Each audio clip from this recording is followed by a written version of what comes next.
Audio Jungle.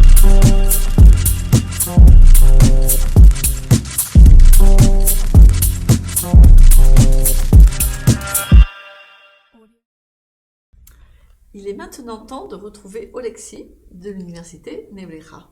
Bonjour Olexi, merci de nous avoir rejoints pour ce salon des études supérieures en Espagne proposé par France Espagne Éducation. La Nebreja est peut-être une université un peu moins connue en France que d'autres universités espagnoles. Est-ce que tu pourrais nous présenter ton université ? Oui, bien sûr. Bonjour Nathalie, bonjour à tous. Tout d'abord, j'aimerais bien remercier France Espagne Éducation d'avoir organisé ce salon et de m'avoir invité aujourd'hui pour présenter notre université, l'université Nebreja, qui se trouve à Madrid. C'est une université privée, mais laïque. C'est une université qui est nommée en hommage à l'humaniste espagnol du XVe siècle, Antonio de Nebreja, qui a publié la première grammaire espagnole en 1492. Cependant, l'université a été créée en 1995. Notre centre d'études hispaniques est également à l'origine de l'université et il est reconnu par l'Instituto Cervantes et par la Chambre de commerce ici à Madrid. Donc, l'université Nebreja collabore avec l'Instituto Cervantes en tant que le centre d'évaluation pour les examens d'élèves. Notre université est reconnue par le ministère espagnol de l'Éducation et par l'Agence espagnole de l'évaluation de la qualité, ANECA. L'université propose une approche dynamique, personnalisée et innovante en ce qui concerne l'enseignement. Et nos professeurs, ils sont spécialistes dans leur métier, ils ont beaucoup d'années d'expérience dans le domaine de l'enseignement et ils ont également d'excellentes compétences interpersonnelles. Donc, nos étudiants, ils expérimentent une vie académique très dynamique, très internationale, très motivante et orienté vers la profession parce que nous avons beaucoup d'accords internationaux et nationaux, beaucoup d'accords de partenariat avec d'autres organismes, d'autres institutions publiques et privées pour que nos étudiants puissent faire des stages. Et nous les invitons également de faire une partie de leurs études à l'étranger grâce aux accords de partenariat avec d'autres universités internationales. Et bon, c'est ce que nous proposons. Normalement, la plupart de nos étudiants sont espagnols, mais de toute façon, nous avons beaucoup d'étudiants internationaux. Jusqu'à 40% pardon, de nos étudiants sont internationaux et ils proviennent de l'Amérique du Sud, de l'Europe, des États-Unis, de l'Asie. Et bon, je suis ici aujourd'hui pour essayer de convaincre les étudiants français de venir étudier à Madrid, à l'université Nebreja. Et vous êtes spécialisé dans un domaine d'enseignement où on peut étudier à la Nebreja tout ou à peu près tout, puisque en Espagne, la plupart des universités sont multicursus, en tout cas pour les universités privées. En fait, nous proposons plusieurs cursus dans notre université. Nous avons 4 écoles, un centre universitaire adscrit, San Rafael Nebreja, et un centre d'études hispaniques. Donc, par exemple, si quelqu'un veut étudier langue moderne, éducation physique et du sport ou l'enseignement primaire, il ou elle pourra le faire dans notre école des langues et d'éducation. Nous avons également une école de communication et des arts. Nous proposons des cursus tels que journalisme, relations publiques et publicité, et marketing, beaux-arts, communication audiovisuelle par exemple. Dans notre école des sciences sociales, nous proposons des cursus de relations internationales, de psychologie, tourisme, économie et commerce international, direction des entreprises, je sais pas, finance, D'accord, c'est sécurité, vraiment droit. très, très vaste et ouvert quasiment à tous les secteurs Voilà. d'enseignement. Voilà. Une caractéristique de votre université, je crois, c'est qu'elle se situe dans le centre de Madrid. Donc, du coup, ça permet pleinement aux étudiants de pouvoir profiter de la ville de Madrid et d'y développer une vie à l'extérieur du campus en profitant pleinement de ce qu'est Madrid. Voilà, c'est bien ça. Les campus de Nebrija se trouvent au centre-ville de Madrid. En fait, les trois écoles que je viens de mentionner se trouvent dans notre campus de Princesa. Et nous avons un autre campus en Dehesa de la Villa, c'est toujours Madrid, la ville de Madrid. C'est l'école polytechnique supérieure où les étudiants peuvent étudier l'ingénierie industrielle, l'ingénierie mécanique, informatique, l'architecture, etc. Il y a un autre campus qui se trouve aussi à Madrid. C'est le centre universitaire adscrit San Rafael Nebrija qui se trouve pas loin du stade Santiago Bernabéu par exemple. Qui parlera aux fans de football. De Santiago Bernabéu, je pense qu'ils verront de quoi il s'agit. En fait, il s'agit de kinésithérapie et de soins infirmières là-bas. D'accord. Okay. Voilà. Et en fait, nous avons également le centre d'études hispaniques qui se trouve également à côté du campus de Princesa, ici au centre-ville de Madrid. D'accord. Justement, on parle du centre d'études hispaniques. Je crois que beaucoup d'étudiants qui souhaitent devenir étudiants en Espagne ont peut-être besoin d'une mise à niveau en espagnol. Et ce centre d'études hispaniques propose des cours d'espagnol. Vous avez différentes propositions. Est-ce que tu peux nous détailler un petit peu ce qui peut être mis en œuvre, peut-être sur des périodes plus courtes ou des périodes plus longues pour se préparer en espagnol chez vous? Oui, bien sûr, il existe la possibilité d'apprendre l'espagnol dans notre centre d'études hispaniques.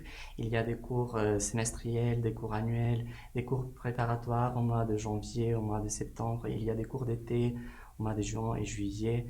Et, il y a des cours avec de crédit ECTS et sans crédit ECTS. Et s'il s'agit d'un cours semestriel, par exemple, normalement, les cours débutent au mois de septembre et finissent au mois de décembre pour le semestre d'automne. En plus, il y a un autre semestre, le semestre de printemps, qui débute normalement au mois de février et qui finit au mois de mai. Et... D'accord. Nos étudiants, par exemple, qui, dans le cas de leurs études en France, je pense particulièrement aux étudiants d'études de la santé qui seraient en PASS ou en LAS, qui a remplacé la PACES, et qui se rendraient compte que leurs résultats scolaires ne vont pas leur permettre de continuer en France, qui envisagent des études dentaires, médicales, vétérinaires, pourraient tout à fait envisager de venir commencer des cours d'espagnol au mois de février avec vous, même si c'est sur des cursus que vous proposez par la suite, pour se préparer pour les processus d'admission et puis pour avoir un niveau suffisant donc pour la rentrée prochaine. Ce sont des choses qui seraient envisageables, puisque février, on a encore peut-être le temps de s'inscrire. Oui, il y a la possibilité de faire un an de transition également, en proposant des cours de longue durée, de mois de septembre au mois de mai, ou bien de janvier à juillet, par exemple. Donc, si vous voulez finir tout d'abord vos études de baccalauréat ou BTS, vous pourrez toujours le faire, et puis après, faire un cours de longue durée, faire un an de transition. Voilà. D'accord. Et donc, à l'issue de ces cours-là, étant donné que vous êtes centre certifiant du Cervantes, l'étudiant pourra aussi passer une certification du niveau d'espagnol qu'il aura atteint en cours chez vous, c'est bien ça? Bon, en fait, nous proposons des cours préparatoires pour les examens officiels de délai, voilà, mais pour l'examen, il faudra s'inscrire sur le site web de l'Instituto Cervantes, et si quelqu'un décide de faire l'examen dans notre centre d'études hispaniques, c'est possible. D'accord, très intéressant tout ça.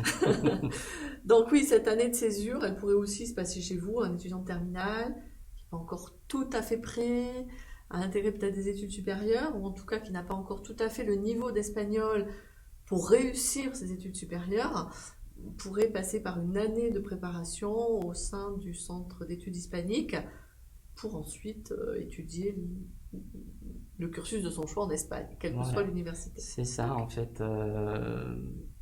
Pendant 9 mois à peu près, ils vont apprendre la langue espagnole, la culture espagnole, la cuisine, l'art, les traditions, l'histoire, etc. Ils auront jusqu'aux 10 cours de 60 crédits en total, crédits ECTS. Il s'agit de crédits européens.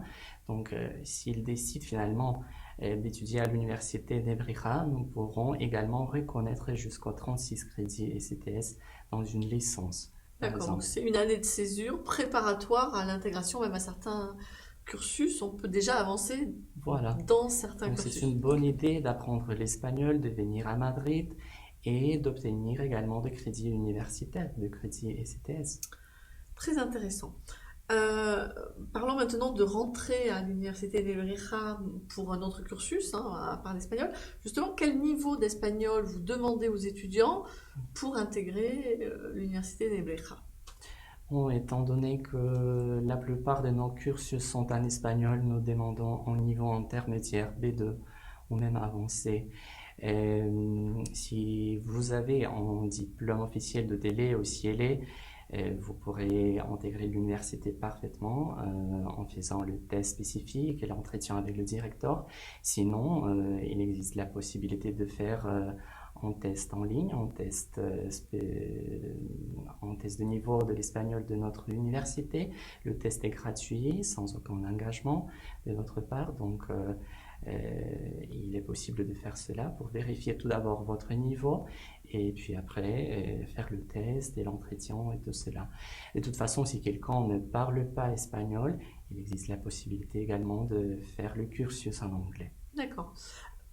Et c'est possible, puisque tu nous disais tout à l'heure que 40% des étudiants chez vous sont étrangers. Ces 40% d'étudiants de la Nebreja ont réussi à un moment à atteindre un niveau B2 en espagnol pour suivre des cours dans votre université. Donc, c'est faisable. Voilà. Avec de la volonté, des efforts, il n'y a pas de problème, on y arrive. C'est bien ça. Combien d'étudiants à la Nebreja à peu près? Répartis sur les différents campus. C'est une grosse université, il y a beaucoup d'étudiants, ça reste raisonnable et à taille humaine? En fait, c'est une université relativement petite. Nous avons jusqu'à 10 000 étudiants entre le campus que nous avons. Donc, oui, c'est le nombre d'étudiants que répartis sur différents endroits, donc Voilà. ça reste assez humain, on va dire, comme approche. Est-ce que tu peux nous expliquer de façon détaillée comment se passe un processus d'admission? Un étudiant qui serait intéressé par venir étudier à la Nebreja, qu'est-ce qu'il doit faire? En fait, nous sommes en train d'inscrire les étudiants qui veulent étudier pour l'année académique 2021-2022. Donc, vous pouvez demander votre place dans l'université au mois de janvier, au mois de février, mars, jusqu'au mois de juillet. C'est la période d'admission ordinaire. Et il n'y a pas de date précise pour présenter les documentations. Vous pouvez présenter votre formulaire d'inscription même si vous n'avez pas fini votre baccalauréat. Donc, il faudra présenter le relevé de notes au moins. Première, terminale, les 2 années ou surtout la seconde terminale aussi. et le relevé de notes de la première, voilà. D'accord. Et également, nous aurons besoin d'un CV au résumé, d'une lettre de motivation. En espagnol, j'imagine, la lettre de motivation. Oui, tout cela en espagnol. Tout cela en espagnol. Et bon, une copie de passeport. Et il faudra présenter tous ces documents par mail. Et nous pourrions créer des tests sur notre campus virtuel. On va fournir les étudiants, le candidat avec les instructions nécessaires pour faire le test sur notre campus virtuel. Il y aura un mot de passe, un mot d'utilisateur pour qu'ils puissent faire tout cela chez eux. Et il faudra passer le test d'espagnol, le test d'anglais et le test spécifique de la licence qu'ils veulent étudier. Et finalement, après cela, il faudra organiser un entretien avec le directeur du programme. Et après l'entretien, dans 48 heures, on va donner le résultat et même la lettre d'admission. D'accord, donc un étudiant qui a un dossier qui est prêt, qui a un niveau d'espagnol suffisant, qui prépare bien son entretien, dans un délai d'1 semaine, 15 jours, il peut savoir ce qu'il en est par rapport à une inscription chez vous. C'est un délai relativement court et à n'importe quel moment de l'année, j'imagine, tant qu'il reste des places disponibles à l'université. S'il n'y a plus de place, vous prenez des étudiants quand même en liste d'attente éventuellement, quand vous auriez des désistements ou... Oui, bien sûr, il y a une liste d'attente. Il y a une période d'admission extraordinaire au mois d'août et au mois de septembre en cas de places restantes. Et bon, oui, on fait cela. Et de toute façon, c'est nécessaire aussi de présenter l'homologation du baccalauréat ou bien l'accréditation de l'UNED. Et je pense que France-Espagne Éducation Tout à pourra fait. guider les étudiants avec toutes ces démarches de l'application, de la demande de... On les aidera sur la partie technique de cette fameuse Voilà. credential qui est la validation obligatoire du baccalauréat pour intégrer toute université en Espagne, publique ou privée. Donc effectivement, voilà. Après pour les étudiants qui passent le bac au mois de juin de cette année, ben, ça se fait en juillet. Voilà, ça finalise l'inscription chez vous, j'imagine. Et Oui, vous c'est avez ça. besoin de ce papier-là à un moment ou à un autre. Oui, au moins un justificatif de la demande ou, je sais pas, une preuve d'avoir présenté l'homologation ou D'accord. l'accréditation de l'UNED. Alors, on a plusieurs étudiants qui sont intéressés par les études de kinésithérapie, pour la Nebreja comme pour les autres universités en Espagne. Est-ce que tu peux nous présenter ce cursus de kinésithérapie et en quoi il consiste, sur quel campus est-il situé et est-ce que le processus d'admission est le même que pour les autres? En fait, c'est un diplôme officiel, c'est une licence de 4 ans, de 240 crédits ECTS. Le programme a lieu sur le campus de San Rafael Nebrija, c'est notre centre universitaire adscrit à côté du stade Santiago Bernabéu, donc c'est là où les cours se déroulent. Le programme est très pratique dès la première année et nous proposons également des stages en surveillance.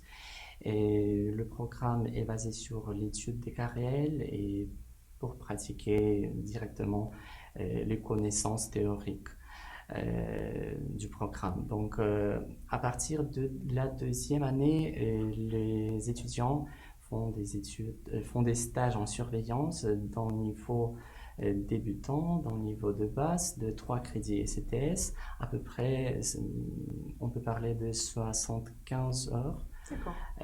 Pendant la troisième année, nous avons un niveau moyen de 8 crédits ECTS, voilà.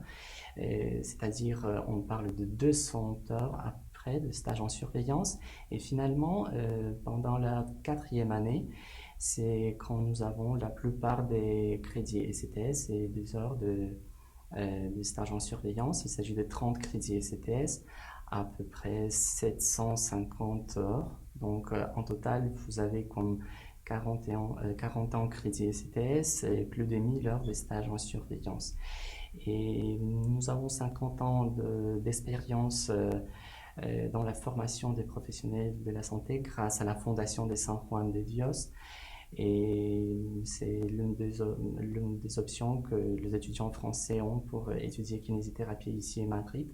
Nous proposons 135 places pendant la première année. D'accord.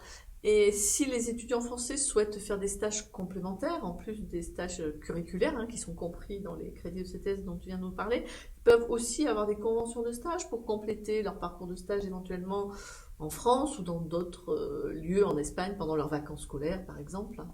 Oui, bien sûr, et il peut parler de ça avec le directeur du programme également pour indiquer leur intérêt de faire des stages extracurriculaires. Voilà. Si ma mémoire est bonne, il les connaît bien parce que son fils est kinésithérapeute en France, je crois. Quand je l'avais rencontré, c'est ce qu'il m'avait expliqué. Donc, il connaissait bien tout ce qui se faisait en kinésithérapie entre la France et l'Espagne, si c'est toujours le même. Ok, donc pas de problème pour les heures de stage que pourraient avoir à faire les étudiants. On va passer sur un autre cursus. Alors, Mathilde, elle souhaiterait faire des études en tourisme. Et il n'y a pas beaucoup. Paradoxalement, l'Espagne est un pays très touristique, mais il y a peu d'offres de formation en tourisme en Espagne. Et vous proposez un cursus en tourisme. Tu peux nous en parler un petit peu et nous décrire un petit peu le contenu et les débouchés peut-être professionnels de ce cursus. Comme dans le cas de la kinésithérapie, c'est un diplôme officiel, c'est une licence de 4 ans ici en Espagne de 240 crédits ECTS. Et c'est l'unique programme qui forme les étudiants dans la gestion des entreprises hôtelières. Et en fait, c'est le seul programme ici en Espagne qui a été créé avec le soutien d'un conseil des organisations et des industries très importantes dans l'industrie de tourisme, telles que la Confédération espagnole des entreprises hôtelières, Tour Espagne ou même l'Organisation mondiale de tourisme, dont le siège se trouve ici à Madrid. Une partie de leurs études, les étudiants font à l'étranger, dans les meilleures universités avec lesquelles nous avons signé les accords de partenariat aux États-Unis, au Royaume-Uni, en Allemagne, en Italie, en Australie. Et tout cela leur permet d'établir un réseau de contacts très important qui va les guider tout au long de leur vie professionnelle. Et nous proposons également des stages professionnels dans les entreprises les plus importantes au niveau national et international également.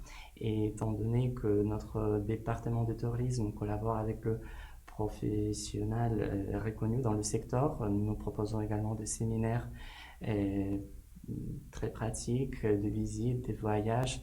Et si quelqu'un veut approfondir leurs connaissances dans le secteur du tourisme, nous proposons également des programmes de master en destination touristique, gestion des entreprises touristiques. Il y a aussi un programme MBA avec avec notre propre expert de direction des entreprises de tourisme. Et puis après, il y a également un doctorat interuniversitaire en tourisme. En fait, je pense que c'est une bonne option d'étudier le tourisme à l'Université Nebrija ici en Espagne, tandis que, puisque le tourisme c'est très important ici en Espagne, même en France. Et si je ne me trompe pas, il n'existe pas de diplôme officiel de tourisme en France, si je ne me trompe pas. Tout à fait, pas universitaire en tout cas, il y a des niveaux BTS, mais il n'y a pas de diplôme universitaire développé sur la licence, master, doctorat, comme vous pouvez le proposer en Espagne, et notamment à la Nebrija, et donc effectivement c'est professionnalisant. Voilà. Je préciserai peut-être que sur le tourisme, comme c'est un secteur particulier, si on a fait un BTS en France, qui est un bac+2, qui correspond à la formation professionnelle en Espagne, on ne peut pas rentrer en 3e année de licence. Donc on conseillerait plutôt aux étudiants, j'en profite pour le dire, qui s'intéressent au tourisme, de venir chez vous dès la première année post-bac, puisque s'ils font 2 années en France, ils viennent chez vous après, ils recommenceront première année pour des questions de légalité d'examen. Mais c'est vraiment donc des sorties professionnelles extraordinaires, une ouverture sur le monde, on le comprend avec voilà, l'origine et les accords internationaux que vous pouvez avoir au sein d'entreprises. Donc très très bon cursus dans le tourisme. Tu as parlé un petit peu de cursus en anglais. Quelles sont les études qui pourraient être suivies à la Nebrija en anglais? Toutes les études sont dupliquées en anglais ou certaines spécifiquement et d'autres non? Non, la plupart des cursus sont en espagnol, mais il y a quelques-uns qui sont en anglais. Et il s'agit de l'économie et de commerce international, qui est l'une des qualifications les plus employables au niveau international. Nous proposons également le diplôme de tourisme en anglais et le diplôme de relations internationales avec une approche globale est aussi en anglais. Et également, nous proposons une licence en langue moderne dont les langues principales sont l'espagnol et l'anglais. Et les langues supplémentaires, le français, le chinois et l'allemand. En ce qui concerne le master, nous proposons un master en enseignement bilingue qui est complètement en anglais. Et il y a également un stage de 2 semaines au Royaume-Uni. Et nous proposons également 2 masters MBA avec nos propres experts en gestion de la technologie et en direction des entreprises de tourisme. Et quand on veut étudier en anglais, il faut avoir un niveau B2 en anglais aussi, comme pour l'espagnol, ou c'est un niveau différent, vous demandez? Et bien sûr, nous demandons un niveau intermédiaire B2.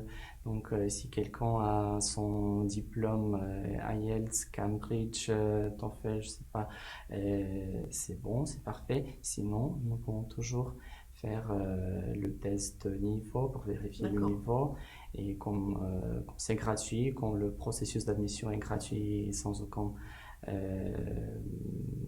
frais ou engagement de part des étudiants, c'est une bonne idée d'essayer d'entrer dans une université espagnole.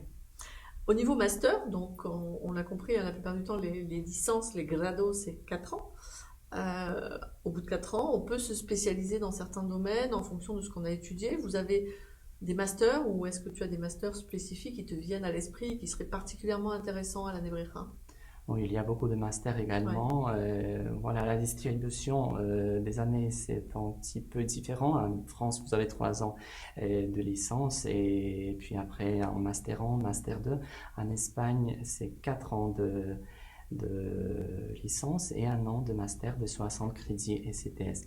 Donc, nous proposons des masters dans le domaine des langues et éducation. Il y a des masters en didactique de l'espagnol en tant que langue étrangère. Et il y a un master en linguistique appliquée à l'enseignement de la langue espagnole. Il y a un master en enseignement bilingue, psychopédagogie, et attention à la diversité des besoins éducatifs spéciaux.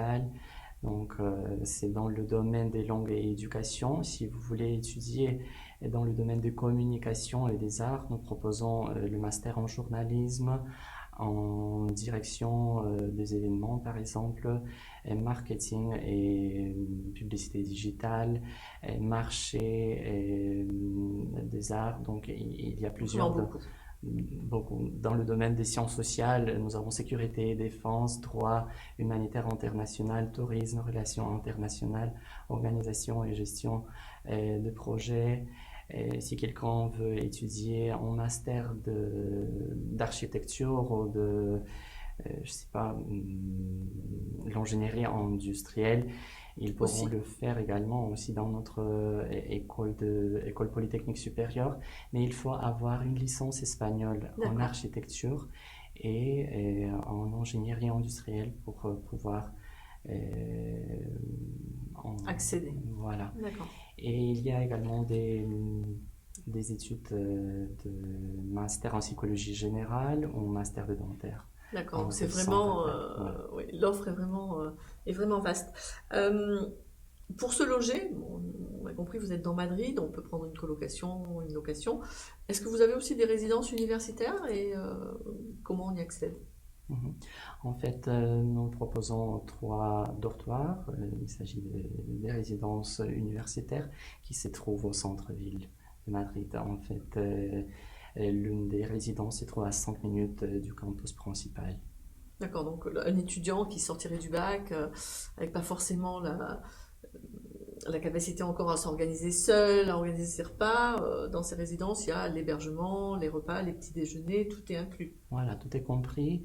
Et les étudiants peuvent demander leur place après l'admission parce que D'accord, les résidences sont uniquement pour les étudiants. d'accord. Et- Ok. Au niveau vie universitaire, hein, bon, il y a les études, hein, on l'aura compris, vous avez des professeurs euh, qui sont aussi des professionnels de grande qualité, mais vie universitaire, sport, culture, voilà, comment les étudiants sont reliés entre eux et comment ils créent du lien au sein de la Nebreja pendant leurs études. Et bien sûr, nous proposons d'activités supplémentaires. Nous proposons également aux étudiants de s'inscrire au club. Il est possible d'obtenir 6 crédits ECTS avec 3 clubs. Donc, il y a les différentes possibilités de s'intégrer, de faire des amis, de se rencontrer. Il y a des séminaires également. Un accueil spécifique de rentrée, en fait, c'est ça que tu veux dire sur les séminaires de rentrée ou c'est quelque chose qui est complètement à part? Bon, il y a des portes ouvertes, il y a les jours d'accueil également pour les étudiants de la première année. Donc, oui, Il y a plein de il y a plein moyens de d'activités, plein rencontrer. de clubs, plein de... Voilà. Ok. Est-ce que toi, tu aurais un conseil ou peut-être un cursus particulier que tu affectionnes et que tu trouves spécifiquement excellent au sein de la Nebreja et dont tu aurais envie de nous parler? Bon, je voudrais recommander aux étudiants d'apprendre l'espagnol désormais jusqu'à la rentrée parce que c'est un moyen de pouvoir parler aux étudiants, aux professeurs. Et donc, c'est très important de parler espagnol. Et je sais pas, en fait, ici, les Espagnols sont très chaleureux, ils sont très ouverts et très accueillants. Donc, je pense qu'ils vont. Ça se passera bien.